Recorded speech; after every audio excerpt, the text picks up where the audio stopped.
Step in the right direction in the battle for a new Springfield courthouse. The state now releasing the 13 proposed sites for a possible location. Western Mass News reporter Madison Lisowski joining us live from the current Roderick Ireland courthouse in downtown with those developments. Madison.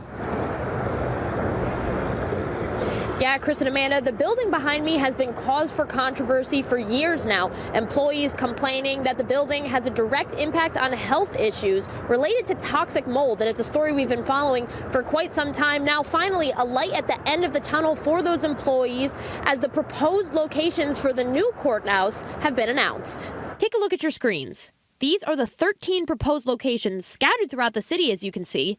There are 10 different proposers. One of those 10, Parkview South LLC, is responsible for 4 separate potential locations. The locations include current buildings at 50 State Street, which is the current courthouse location, and 55 State Street, 1515, 1550, and 1860 Main Street, 120 and 130 Maple Street, 413 Dwight Street, 125 Liberty Street, 275 Chestnut Street, 55 Avocado Street, the east side of Avocado Street, the west side of West Columbus Avenue, and the rear of West Street. According to the Springfield Regional Justice Center project website, the city is seeking 244,000 usable square feet if possible.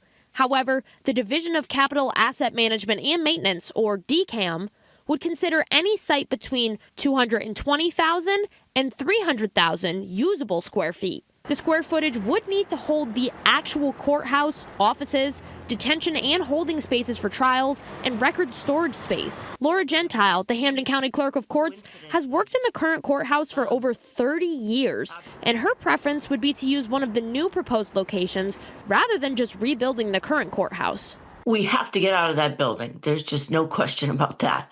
And I don't think rebuilding it there is practical. I think the trial court knows that, and I think the trial court is looking at other sites with private vendors because it'll get us out of there a lot quicker. Now that all of those proposals have been submitted, DCAM will have to review each and every single one before any decisions are made. However, coming up in our 6 o'clock show, you'll have more from Gentile on what her requests are for as a worker in the courthouse, and you'll also hear from Springfield Mayor Dominic Sarno on the future of this project. For now, reporting live in Springfield, Madison Lisowski, Western Mass News.